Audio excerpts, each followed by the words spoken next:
When people tell my mother that I look like her, my mother used to call me 2 things. Ako kamalaya. Sisobola kufaana na kamalaya. Kalyanga ba malaya. Merveille, mama yeisanga bwatyo nga tata amaze kukukwata oba nga tannaba kukukwata? Because in Uganda, we were never used to communicate. Our relationship was bad. Ati mbuuza Merveille, ebyo byonna mami agenda bikola nga tata tannaba kukukwata oba nga mami amaze kitegeera nti nno bakukwata. When he's not yet to rape me, when the man is not yet to rape me at all. Now this is me starting to live with my mother. See, I'm no longer living with my auntie Jackie. Now they have brought me to start living with my mother. Kwange ye wa Jackie nadukayo, there was also an incident. Njakugamba, my entire life it is struggle. It is struggle. So it is safe to say you didn't feel free to open up to your mother because she saw you as competition, she saw you as an enemy. It didn't make sense for you to open up to a person who calls you a whore at 10 years old, a person who calls you a bitch at 12 years old, a woman who was supposed to be a pastor calling a daughter of hers at 10 years that she's a whore. Deborah, omwana muto wa myaka 10 bakugamba akufaanana oddamu mbu oyo malaya simufaanana. Why would you say such a thing as a mother? Ombuze ekibuuzo. Lwaki abantu bakugamba omwana oyo akufaanana? Lwaki okozesa ekigambo nga malaya on your own daughter? Why would you do such a thing anyway, say such a thing? Don't you think it was harsh? Ekyo kimu njagala byonna bigatte wamu. Ekyokubiri, tolowooza mbwe neeyisaayo nga maama omubi yalemesa omwana ono okujja opening up gy'oli because you were harsh, you didn't provide wateekawo distance ey'amaanyi nga tomulaga kwagala. Don't you think that contributed to her nekicontributika n'omusajja oli okugamba nti okay, she doesn't care about her, I will do whatever I want to do? Actually, don't you think that contributed a lot? Actually, on the sea, I see a very big contribution on the rape or defilement, because now the man knew that you even no longer love your daughter, you know, so he used that chance of your hatred to rape or defile. Njagala kumanya obunyiivu sigenda buyita bukyayi kuba mama tasobola kukyawa mwana we bwava okubeera nga agamba nti Merveille ayambala bubi. Mama we tuba tutandikira kuba tulaba Merveille wa myaka 10 then ogatteko n'ebibuuzo by'omwami oli byasosoka okubuuza. Anziza mukwano omanyi kati nga ffe abazadde aba Africa oba oyagala omwana we ayambale bulungi, omwana oyo abadde teyakulira ewange, yakulira ewa sister wange, oyo sister wange ojayogerako Jackie. Naye bwe yajja mu nyumba ng'enyambala bw'omugamba mwana wange eno nyambala si nungi, oli mwana wa pastor, oli mwana wa nabi, beera ng'oyambala ki, ng'oyambala bulungi, okitege. Buli muzadde eno osobola okugamba ki, omwana oyambala bulungi weeyise ki, weeyise bulungi. Kubanga eyo wa Jackie ekyamujayo nayo bamurepingayo. Bwe bamurepingayo eyo wa Jackie ne tugenda ne tumujayo n'atandika okubeera nange. So kakati nze nembera dala ki ne wa Jackie banna. Yes. So Mary was This is too much, guys. At his place. Kakati bwe namuleeta ewange, kati bwe namuleeta ewange ng'amuzijjayo yo wanti wange Jackie, kubanga nayo eyo wa Jackie batukubira kiro saawa 8 tuli mu nyumba, kubanga oyo muganda wange oyo Jackie mama wange mutote yazaala wadde omwana n'omu. N'ayagala nti abeere ne Merveille abeere mwana ng'amuyamba. Nange olw'omutima ne ngamba kale is okay. Naye after over 10 years ne batukubira ne bagamba Jackie yalese omwana mu nyumba naye waliwo ki omusango nagwo ne genda police Kampala. Ate nagwo ne bagamba babadde baana ba myaka 16 badde bato tewali gye kugenda maaso. Kakati oyo Jean Claude oyo rapist kwe kuvuga eboda kiro ne bagenda ne tujayo Merveille ne tutandika okubeera naye ki ewaka. So kati nze nga mama nga nyagala omwana wange akwati. Yes. Mary yali wa auntie. Yes. Tiyakwatibwa abasajja bakulu wabula baakolanga bya kisiru ng'abaana abato ne beeryamu nga bba obwana obuto. Yes. Tebaamukwata.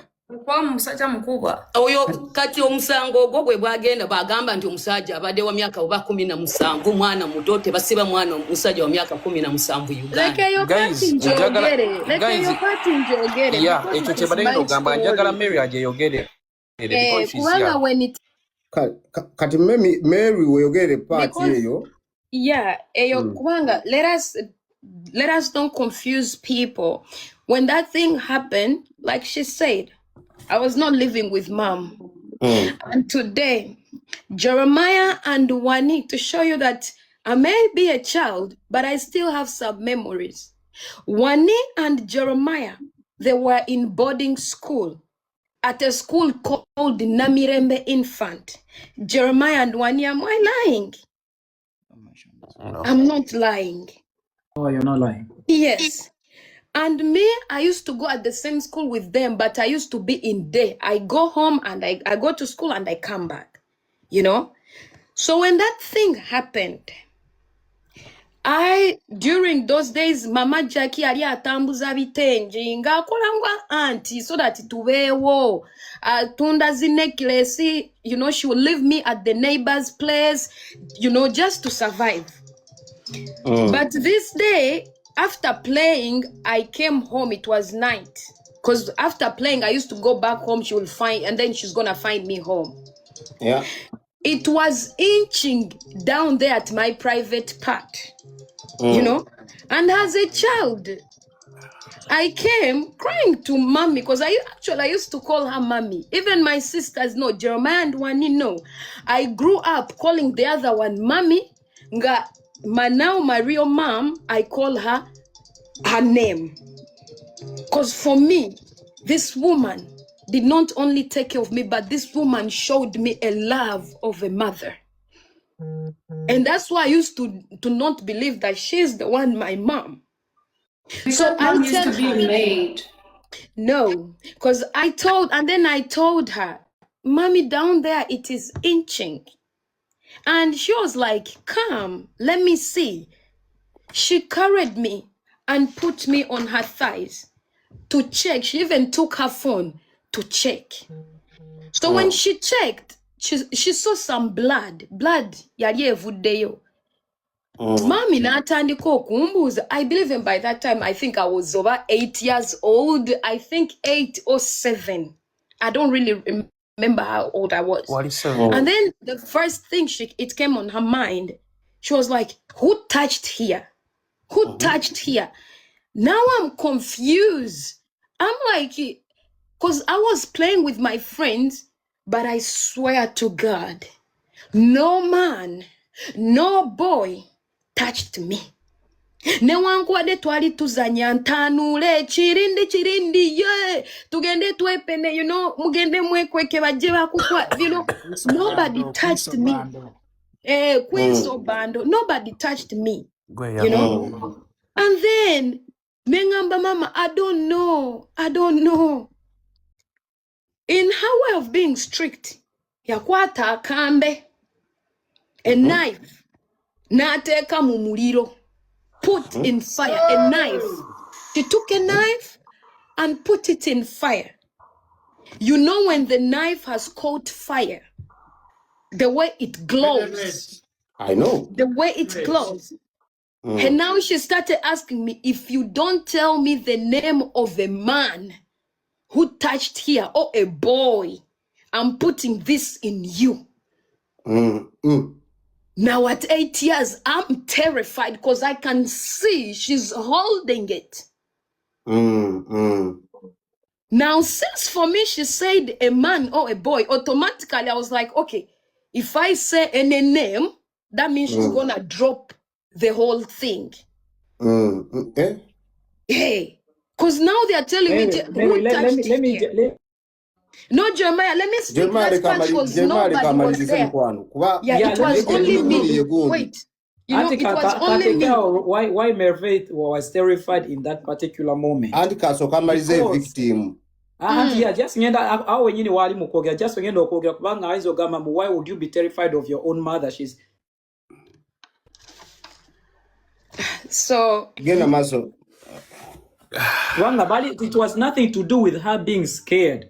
It was her being terrified because of the actual truth that we went through. Febolaba kuva batuzalengeze bali batukubamu nga tukoze emisango. Jeremiah, wait, we are coming to that part. That is different. Jeremiah, wait. Jeremiah, brother, wait. Brother, wait. Jeremiah, autugenda kujjawo ngenda kujjawera mami nawonja mu. Yes, let me wrap up really quick. So, Governor, now Zempulide bangambe, who touched here? Which guy touched here? So then I was like, okay, if I just say a name of any boy, they will leave it. That's when I mentioned one of the boys that we used to play with the neighborhood. When I imagine sometime binebyo kuzanya mbo mwagala nenda na mwagala like that, you know? So they mentioning guy, you know, yalina mulenzi kalina I think 14, you know? Mukutia. Ono auntie wange Jackie yate mukambo when it come to kids Tanzania. That same night my auntie told me, dress up, we are going to that boy's house. Kati ate nentandiko kutia kubanchi mani, it's a lie. Tewali yankuteko, but because for me I'm scared of a knife that I saw glowing entering in me, I just said the name. My auntie, I kept on telling her, auntie, we don't need to do that. I don't know what happened. You keep telling me, I tell you, but I don't know what happened. To the point, I've gone through trauma. Boyfriend wa Jackie, Najane waka. Kubanga Jackie took the whole situation to the police. Then Jackie went to report. Because at that night, she went to that boy's place and started knocking. And Jackie saying, your son raped my daughter. You know, the parents are like, what are you talking about? Even the boy, bazadebe bamukuba. Nengo mulenza kano gamba bananga didn't do anything. Mary, why are you lying? It pained. Because he was my friend. We were just friends. It was not true. So when we came home, I was like, hey, Mommy, I'm sorry, but that boy is innocent. But my auntie was not listening. To the point whereby the boyfriend of Jackie, Najane Wanka, the bankwate bifana ni down there, ngabanga kolendo pozi. Omusajja najane camera, took pictures to go and report the entire case to the police. But that when I kept on insisting the boy is innocent, but now Omani has an 8-year-old. Nobody believes you when your adult are speaking. You need to be quiet, but nobody could listen. But Merveille, governor. Merveille, since bali tebakukozesa tebafuna tebatekinga chance kukukebera. Kati now that's the part. Kati your party. Mama wange wayingiriramu, my biological mother there. Nafuna amawulire inti no bankute. Nebatuma jankode. Okuma, even I still recall. It was not a boda mommy. It was a car that came to pick me. Jean Claude came with the car. That night, they did not even allow me to park. They even told, they were now blaming Mama Jackie. Ngabamugambo mwana bayinza batyo kumukwata wabaddewa. The entire thing was complicated. So now they told me, enter in your car. I didn't even pack my stuff. The man came to pick me. Boom.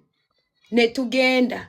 We came the entire journey. The man is abusing me. You are a shame. You are stupid. How could you open your legs to the man? Naye gavana ne tutuka kumpi ne gate kwanga twali tubera mu kikomera. Ne tutuka again on the gate. Omusajja nagamba, to make sure that you're not lying, let me check you. Hey. Omusajja bw'otabeera naye tuba I will never taata forget this in my life. He took 2 fingers, Okay. stuck it in No. my. Okay. Ladies and gentlemen, Jini yali museegu omusajja oyo. Jini Kirawuli obuseegu yabuyigirawa. Mama Sorry. Deborah and ndowooza owulidde gye tuvudde kakati nkomawo gy'oli because you look and you seem to be emotionally detached from the conversation. You don't have any emotions showing on you, but that's not Though. Like the face expression doesn't define what she's feeling in her heart. I feel like it's really unfair how you cutting to a word like that just because of how she is. Do you want her to be here just crying? Jemima, I used the word you seem. I didn't say she's not. I said she's same. So, anyway, okay, katika ngende wa Mama Deborah. Mama Deborah. Nekati gwe Jemima muno ye byayogera gwe tebikuluma mu mutima. Tuwulidde okuva ewa kuyingira mu mutima n'ogamba Jini yali museegu omusajja oyo. Jini Kirawuli obuseegu yabuyigirawa. Mama Deborah and ndowooza owulidde gye tuvudde kakati nkomawo gy'oli because you look and you seem to be emotionally detached from the conversation. You don't have any emotions showing on you, but that's not though. Like the face expression doesn't define what she's feeling in her heart. I feel like it's really unfair how you cutting to a word like that just because of how she is. Do you want her to be here just crying? Jemima, I used the word you seem. I didn't say she's not. I said she's same. So, anyway, okay, katika ngende wa Mama Deborah. Mama Deborah. Nekati gwe Jemima muno ye byayogera gwe tebikuluma mu mutima.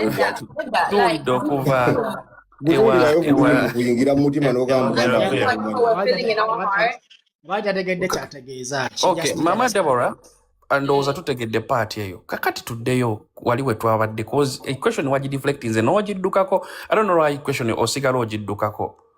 Question yabadde nti olunaku ki olwasookera ddala okufuna omuntu yenna nga Merveille oba abantu mu kyakya abangi Jean Claude be yakozesa omuntu eyajjanga si Katonda n'akugamba baawa akozesa abantu.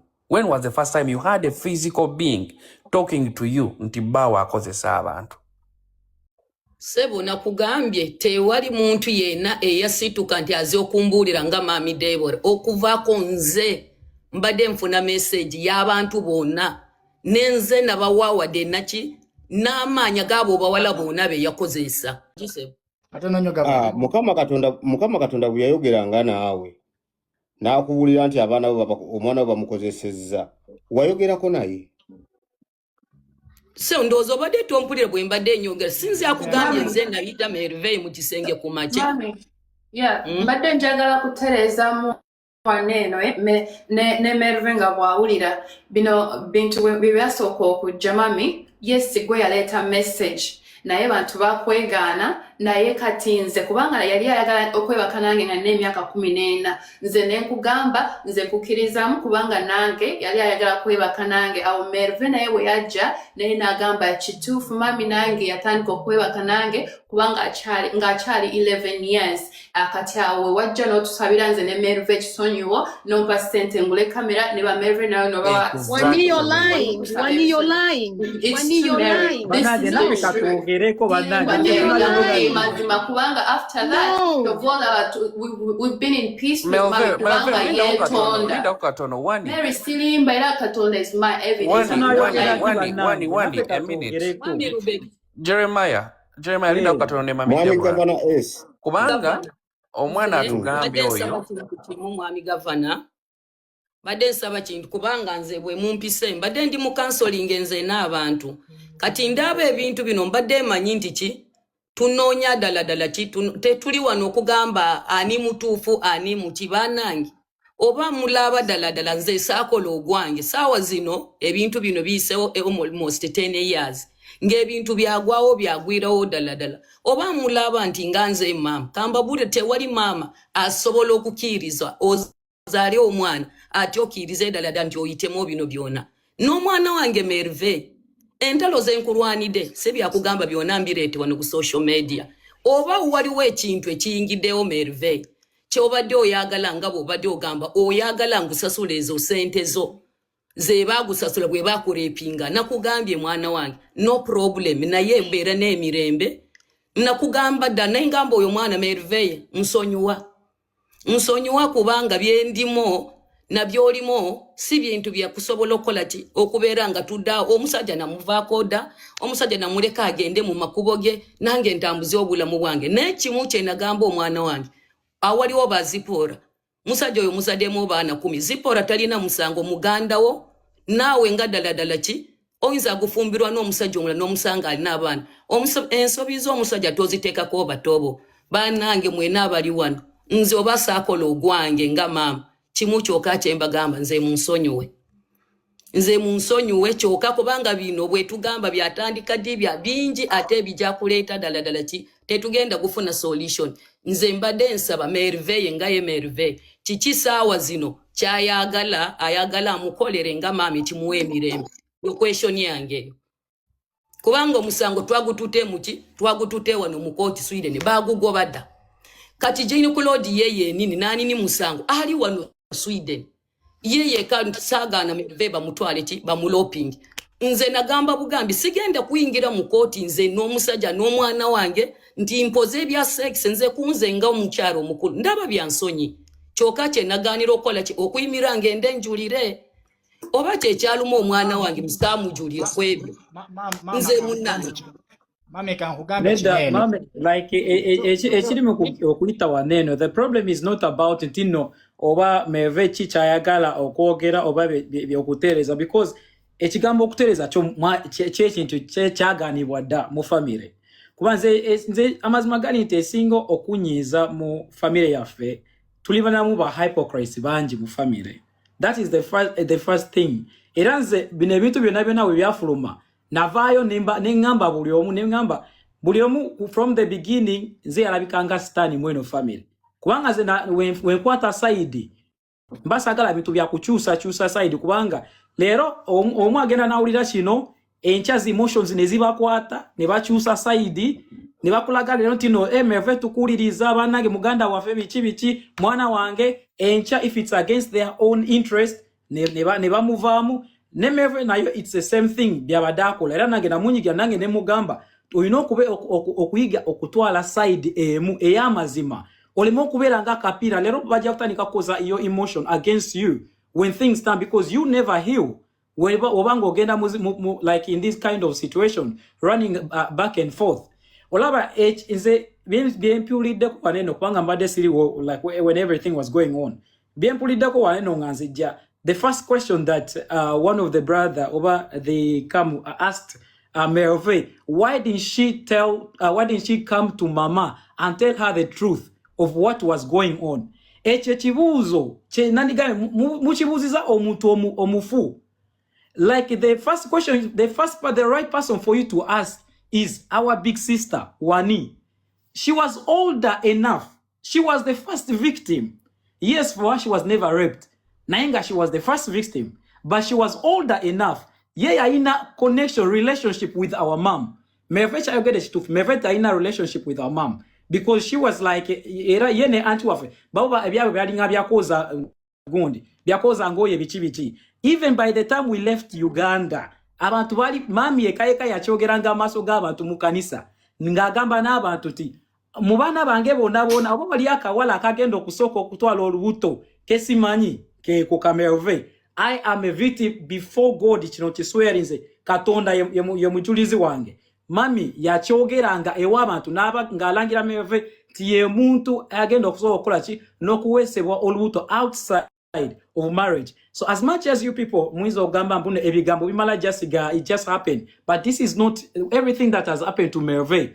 Bintu bingi binzo kwanga bitukidde kusinzira ku bigambo mami byali akulimira Merveille. Even though she never had anything, nobody knew about anything that she did.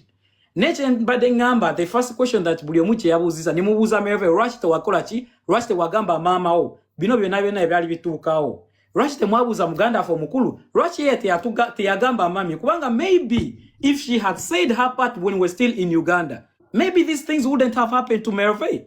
Kubanga she would have taken that responsibility as a big sister and said that, Mama, this is what happened. But the reason why I don't blame her, because we lived with a dictator in our house.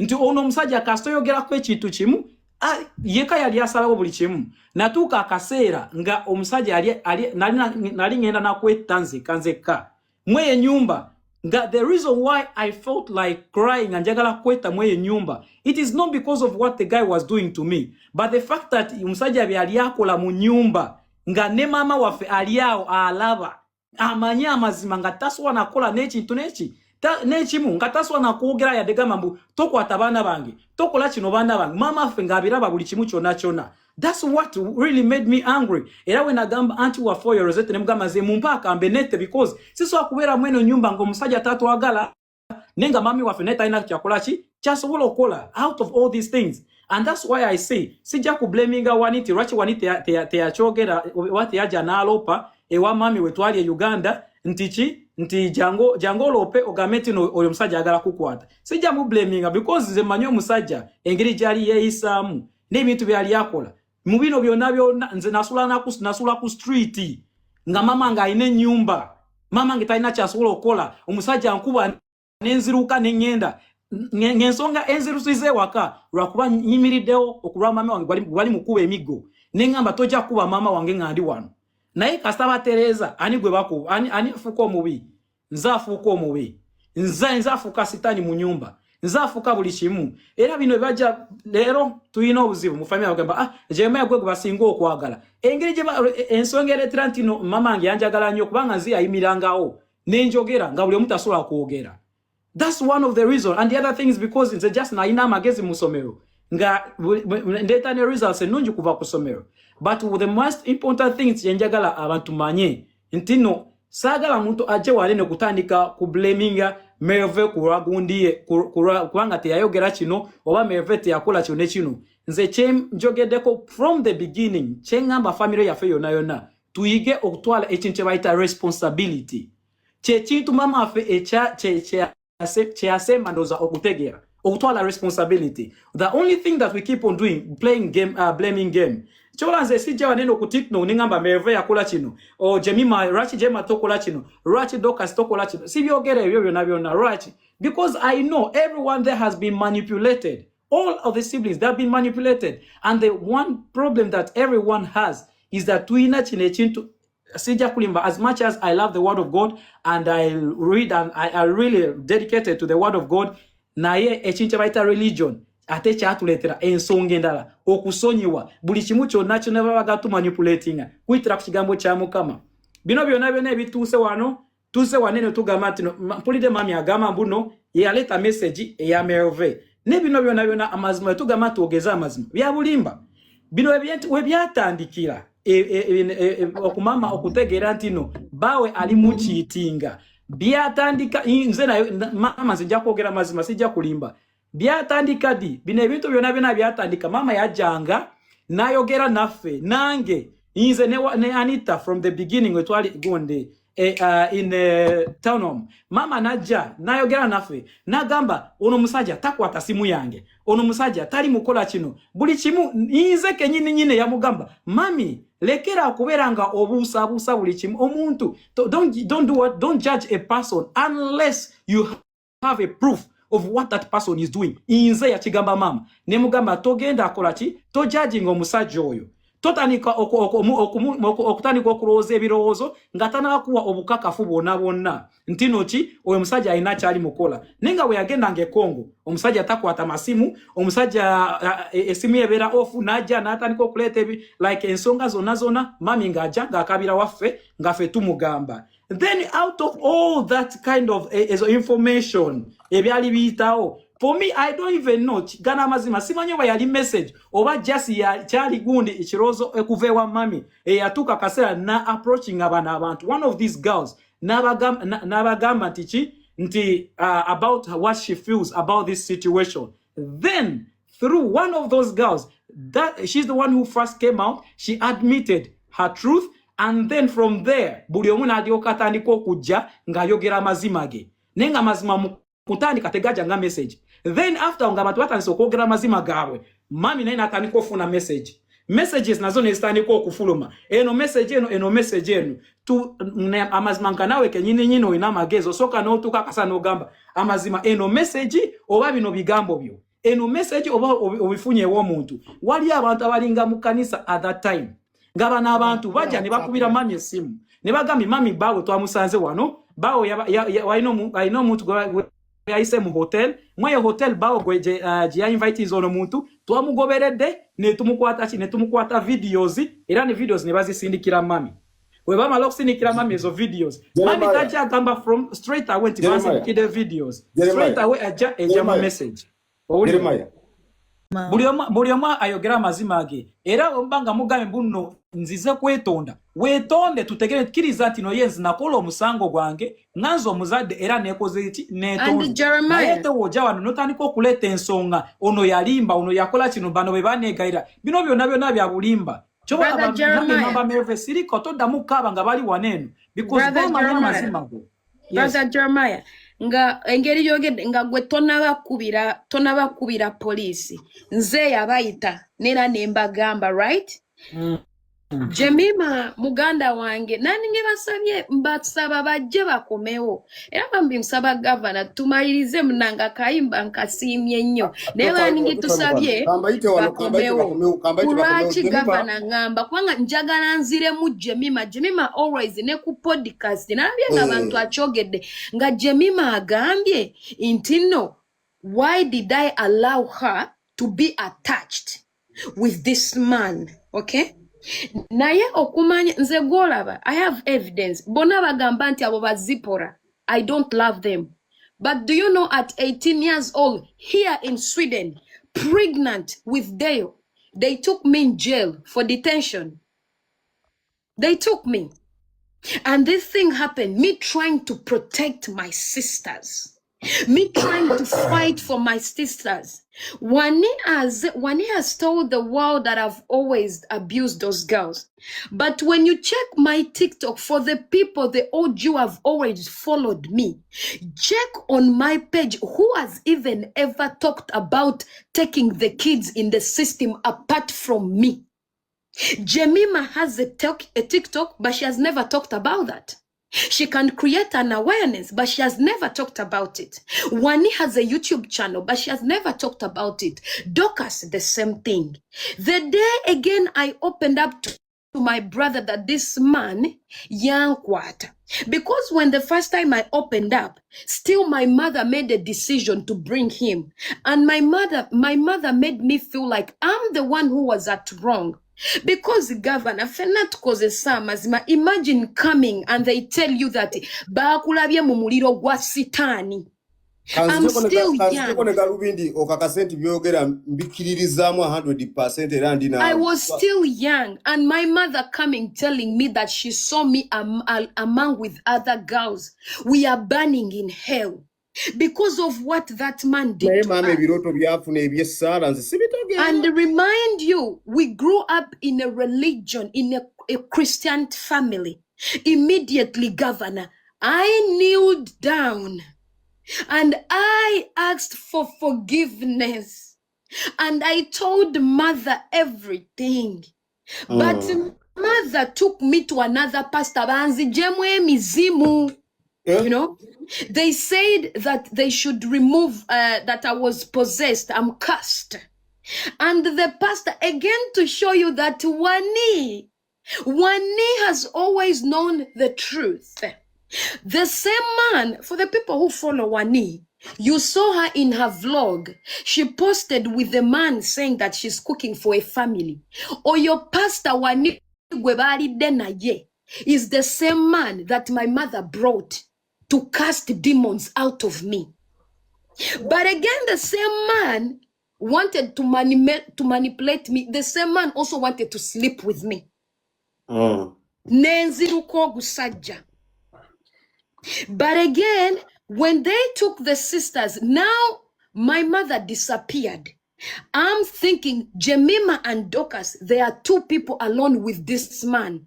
Mama yabaleka mu nyumba n'omusajja. N'adduka n'agenda Norway okwekweka simanyi nga yeekweka ki.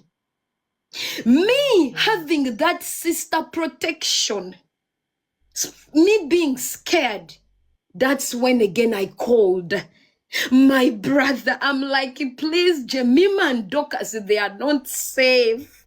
This man has never changed. Again, he raped me. That is when my brother reacted and immediately called the police.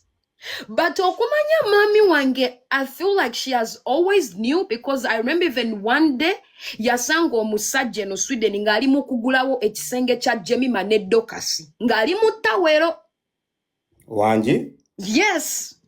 Story out already.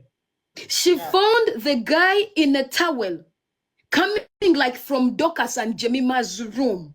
We don't know. They started fighting. The mother was like, you are raping my children. What were you doing? They even abused each other words. Even to the point whereby they woke us up. That day Jeremiah was dead. Here in Sweden. Now we are talking about Sweden. Merveille, yogera buli kimu. I'm talking. Yes. They started abusing each other. The guy was nice. And the guy told my mother she was going in the bathroom. But when you look at, mother found him at Dorcas and Jemima's door in a towel. In Jemima's door? Dorcas and Jemima were sharing the same room. Yes. Now, mom woke up finding him like, but in a towel. So we don't know if he raped them. We don't know. But they started fighting, you know. They woke us up at that time. Merveille said it too. They were never raped. They were never raped. They did not. Yeah, but Jeremiah, don't even that's go what there. I'm saying. No, Jeremiah, wait. I said I don't know if they raped them or they did not. We all don't know, because by the time they started fighting, mommy was just saying, what were you doing at my children's door? What were you doing?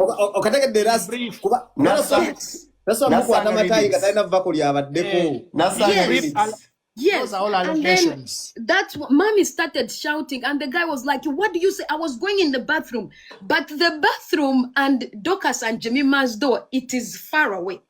The guy wanted to beat my mom when he came and protected mom. They even fought so hard, you know. And that's when I told Jeremiah, now that I'm pregnant, that please, Dorcas and Jemima are not safe, governor. Now, nziramu ekibuzo Jemima kyeyagambye kulwaki nabakkiriza babere attached to this person. But I've always fought as a sister. Naye osobola batya kulwana muntu omu versing a lot of people when they are fighting you. You know? No, the question is, why don't they ask the same question to Wani? Because Wani was the first victim. Wani She's was the big the sister first. who should have taken that responsibility. Yes. But nobody asked Wani because she never came out and said anything. She never came out. Wani has always been. We don't really know. I cannot speak for her. But the way, you know, governor. Alleged. Okay, that's what I'm saying. I can't speak for you. Yeah. And another thing, governor, Wani is saying that I was a friend with the guy, but Jeremiah is here. When we were in Uganda, our parents, the people who knew us, we used to have cars. We were rich because people, they used to, muchache ya kaniseyo, Bantu, they used to give out lands. They used to give cows. They used to give cars. Naye governor in Katwe, kaniseri Katwe. Eyo church Yes. investigative. Yes, that's the church. Governor, but in Uganda, we were never allowed to eat lunch. But we are rich. But we are not even allowed to eat lunch. We had cars in the compound. Naye tukwata boda okuva Ndeje Chibutika mpaka, you know, tutambula okugenda nga Jemima tumusitula ku Kameme tufizewo ebibiri tugule muwogo. Naye nga every Sunday mama ayinza otula ku buliri abala mitwalo 5 ekimu ekyekumi kye bawaddeyo mu church. bwali nga bukadde sente zijjudde kitanda kiramba. But we can't even eat lunch. Sometime nga abagenyi we baleeta emigaati, when they bring bread, mama ne baawe nga basibira emigaati sukaali mu kisenge kyabwe. Migaati na sukaali ani yali abaloga? We don't. Merveille, now you're diverting And the again, conversation. now, Because now we're talking no, about what's Mayo Jeremiah? mwana mulekayo Governor, gere. Jeremiah, wait. tozija kamaro kwambala tozija ku governor. Kale that's. Marve, Governor, while you're speaking, while the you're people speaking were about asking me why, because you know, this is my YouTube channel. I shared my story. You can even see YouTube channel yo bagita batya? you Bampita just Nachusenya Bampita Merveille and Emmanuel. You know, when I first came out and I shared my story, and when we decided, me and Jeremiah, to take the whole situation to the police, we were 3 people, me, Jeremiah, and Wani. But mom has always manipulated us with her emotion. Na tugamba, don't take the whole thing to the police, naye Jeremiah yali amaze dda okutwala ebintu ku police. Nekituuka ekiseera Wani naye n'atuvaamu. That's when Wani sent a message saying, you are the reason why our family is scattered. Why did you open your legs to our father? Wani? Wani ekintu n'akivaamu. Ne tusigalamu, I remained with Jeremiah fighting for justice. But when it reached time, mommy, even I have audios, mommy said, even if the police call her, there is nothing she's going to say because I'm the one who loved the man. Hey, Governor, one much of what batakwagala mama utali kwagala. at age 11, age 11, why would I want a man old enough to be called grandpa? Old enough to be called grandpa. Why would I fall in love? At 11, what do I even know about love? Kubanda bye mama wano mevingo yogera tali touched wadde yakowa. So that's why I want to tell people I've always wanted to speak. But this is when you look at the story, it was 4 years ago. But even after speaking, Wani, Jemima, Dokasi, they again sided as a family. Nemberanze gwomu with Jeremiah and the rest of my stepsisters. Nere chintu netuchireka. And we left the thing. But right now, again, I had moved on. But Nera, what pained me, my mother to come and call us curse, that we were the problem. And she's even proud of other girls who killed themselves because of the trauma this man put on them. Omusajja oyo abaana bo yabatusaako trauma nga bali Uganda. Yes. In the church. Eyo yemu. That's the same church. Mr. Baramu byalugala hali Uganda police lwaki church ekyali nzigule? Gisembeza. Lwaki church entesoka ne galwanga butukole okunoonyereza ku bikolebwamu. Kyenalinjagala bayire kambulira bana Uganda bali. That's what I can say. Kyenalinjagala tusooke tukole ekintu ekyo. That's why twali tukiyigidde mu Governor S podcast. Nga twagala church eno esooke galwe. In fact nafuna n'ennamba ya mwami Balamu. Naye nayogera naye saagenda nnyo wala n'ensooka stoppinga somewhere. Naye nali njagadde nnyo n'ensonga lwaki podcast twateekamu amaanyi. Twali twagala church n'esooke eyimirizibwe emirimu gyayo bapasita bali bonna abakadde bakadisa banoonyerezebweko. Kuba amazima kakuwulire Governor kino. Eyo church yeyokka church gye nalaba eri ewantu watategeerekeka. N'okugituukako lutalo olina okuba ng'oliwaayo ng'omanyikiddwa. Kubanga church yeetooleddwa emizigo emiyitirivu abantu mwe basula. Tosobola wadde kutegeerawo. In fact ekkubo zibu lya kufuna. So chovola banze nali njagala Lwaki ekifo kyokka kyokka kyerimu kitiisa? ekifo kyerimu kitiisa. I'm telling you people, emmotoka tegendawo. Merveille, tuyite Rosetta aje waneno kubanga Rosetta Yeah, that is. Guys, and Merveille, please stop diverting the conversation. No, Merveille, that's kubanga not. nange I'm ngenda done. genda. No, I want Jeremiah. You came late. I was answering Jemima's question. No, but they're No. not here, so just stay on Yeah, the no. thing. I just wanted to be done because once we are done with this, I want to move on. But these are But the you're things never that gonna be keep done with coming. it. Yeah, but that's why at Merveille, least can I I want please- her to listen. Can you I know? please Sigala just Yeah. ask the question? Merveille. Stop No, going back and forth vya I'm kanisa. not confusing. Kubanga tugenda kukyusa that whole good topic. No. I just wanted to speak the way I feel because I'm done hiding. I'm done being the person to blame. That's all. Jeremiah lwaki twagala twogere ku Understandable. kanisa? Nenda Ng'ate kubanga olimu ekyamu- bino byonna So, tewali Grace, you tewali can gye speak. bigenda. I just have a question for Tugere Jeremiah. ku kanisa. I have a question for Jeremiah, please. Can I just ask, because I don't want to ask Merveille so people don't say that I've asked her before. Jeremiah, I want to ask you, is Wani a child of grape? Yes or no? She wasn't. None of the others is.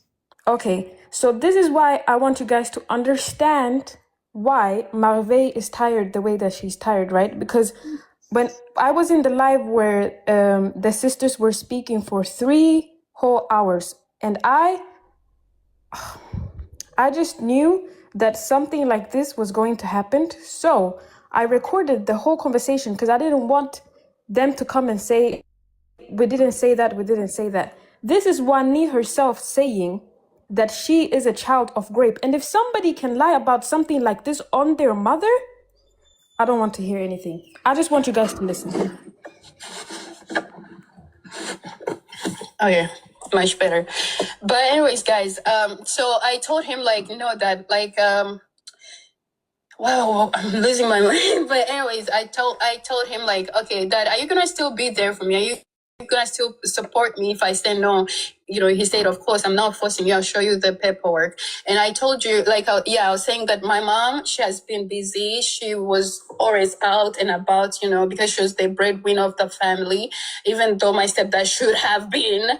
But anyways, long story short, that's what happened. That's where all the things started from. Guys, so the thing is, here it comes. Did you tell your mom?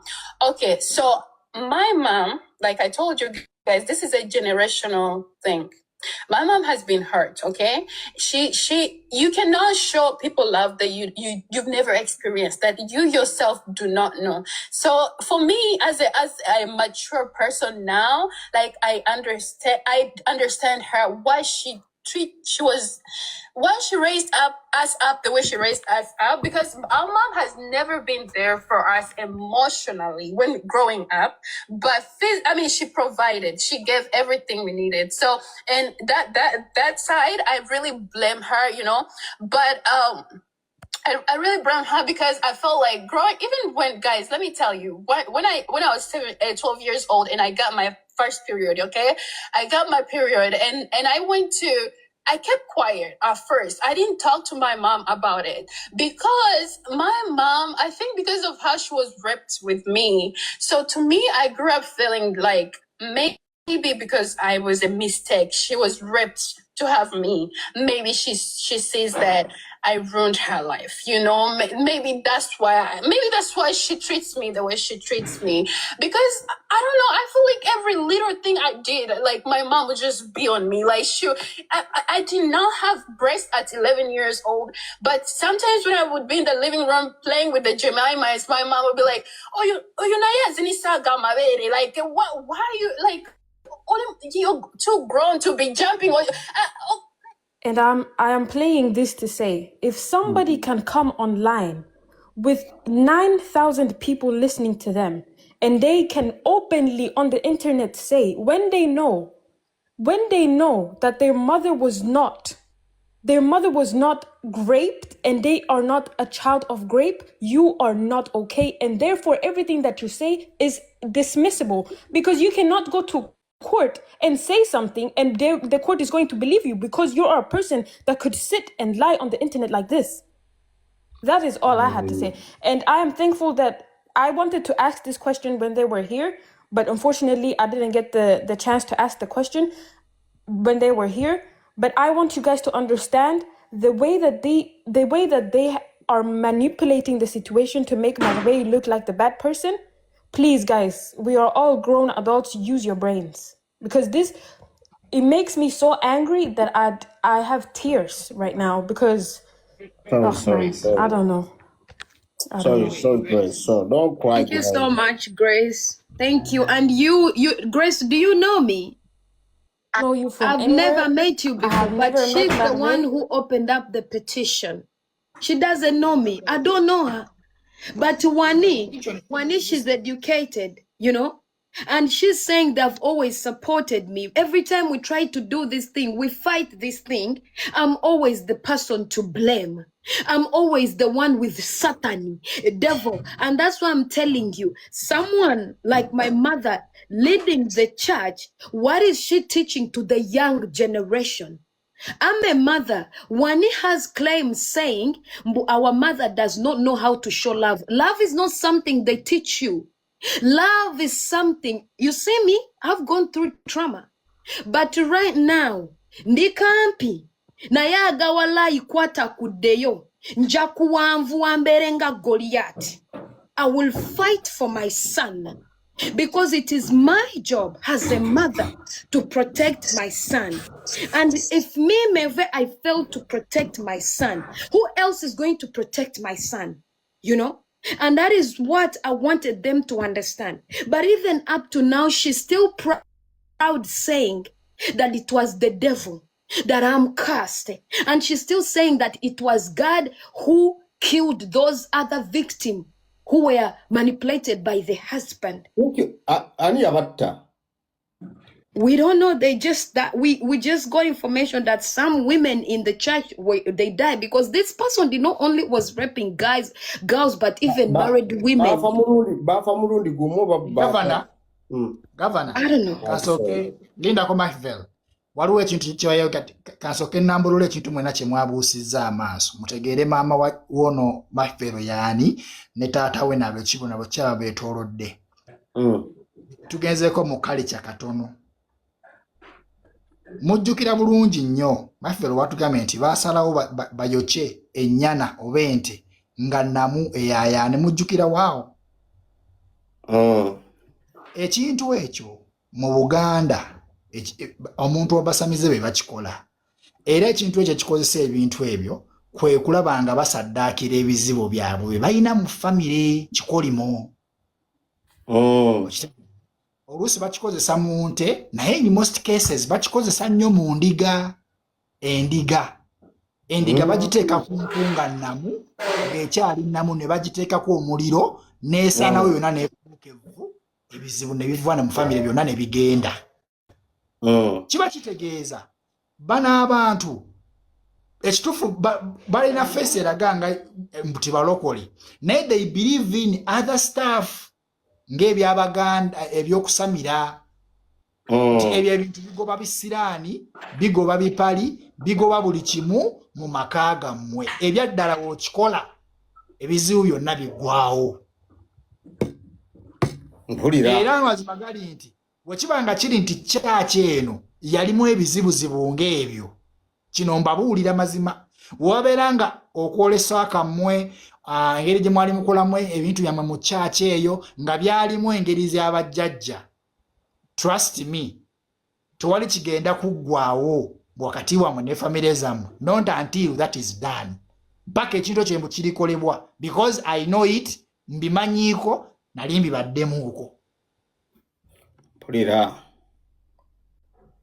So I think mwakyogedde ne mukibuusa amaaso naye nze kyandaze nti atesteni bano abaana balaba Merveille Jamie bani bonna ekituufu kiri nti bo bamanyi nti bali mu ddiini y'abolokole naye ng'ekituufu bamaama baabwe balina ekintu kye baayambala. Era nze mbabuulira mazima tewali kigenda kutereera kubanga bo bennyini bakimanyi. That's why bakyogeddeko. Tewali kijja kutereera tudde wa Jemima yes Merveille natudde wa Jemima not until that Jeremiah can speak. Jeremiah can speak. Jeremiah can speak. Wanji? Jeremiah, olina kyagala otangazaamu awo. Nedda nze just mbadde ngamba ensonga ebadde etuleese wano eno kwati mpulira tutandise okudivertinga mu ngundi ezo naze like different obadde omanyi ensonga yatuleese mbadde njagala tumalirize ensonga emu ku emu then if we talk about amanyi Lucifer ayambala gomesi Anakola mpira gwa Francis Sebo ni musajja mukulu. Ogeze n'olwayo nga mmanyi Nokola ku mpira gwa Francis Sebo ni musajja mukulu nina abaana. Professor. So tubeera mu bintu by'ebbaala sibeera muyaye.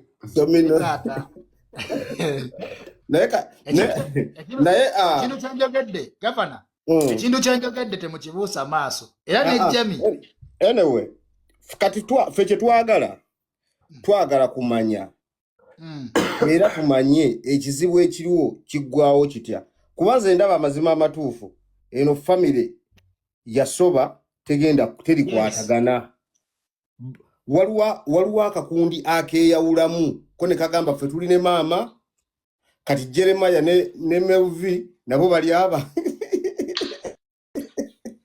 Nedda omanye ekizibu mu famire kiri omuntu omu kaleka obuzibu ate nange nze nkimuga njibagamba bona bakimanyi obuzibu mu famire ye maama waffe yeka yatuleetera ffenna okubeera neno obundi because bajema ziba blaminga kubanga abo bonna buli kimu byatandikira baali bakyalako and ogenda olira kati like ebibuuzo bye babeera nabyo lwaki wakola kino ebyo ebibuuzo byonna balina okubibuuza maama lwaki kino kyatuuka lwaki wakkiriza eno ensonga n'etuuka to this extent kubanga amazima gali nti byonna bino we byafuluma nze nagenda nekubira abagundi aba social services nembaga mugende mugyewo Jemima ne Dokasewa ewaka kubanga abaana saagala babeeraawo ono omusajja walinza okubeera because wogamba maama mbu bamusonyiwe nga just yesterday gwosabira ekisonyiwo wano nga ne wabadde wano she was again lying on the girl n'agamba nabasanga mu garage n'omusumba physically nga wali wano kizokunyiza ku maama Shani azze yeekubye makeup nga ne gundi ne Jemima alina makeup n'oli gundi muwani bonna balina makeup balina okunyirira naye the thing is makeup shouldn't be a problem. eno advice njagala egende ogiwe maama omugambe listen. Is it okay? Let me just speak to sister. Let me just speak to Sister Ashley. Let me just speak just for a moment. Yeah. Thank you so much, Sister Ashley. First of all, for the people who know me, things were good. I had moved on, you know. I accepted it's okay, you know, because trust me, this is not the first time this has happened. Even my brother, me and my brother, we have been praying. We prayed together slowly by slowly, and I believe God will bring the justice. But yesterday I was at the park with my kids, with Rachel. And then I see people tagging me, you know, to the point where I didn't even join the live. Again, Wani, the good thing you said, you spoke to Wani and they said they were sorry. My sister, if they really, and that's why I don't want us to mislead the people. Tetu leta ku gabaganya, you know, but if really Wani and my sisters, they want to fix this, why always choose go live? Why attack me from there? They have a lot of people, because let me tell you, Ashley, you see my husband here. For the people who know me, the Congolese, when my husband is here, when my mom come visit, he cooks, he speaks to my husband. All my siblings, they have my husband's number. And they also talking to Jeremiah. If they really wanted us to reconcile, to talk, why haven't they reached to Jeremiah? Why haven't they contacted Jeremiah? But no, they don't want to talk, but they want to blame me. And I said, I'm done apologizing for the things that I don't even know what I'm apologizing. I've been apologizing since I came out and I speak.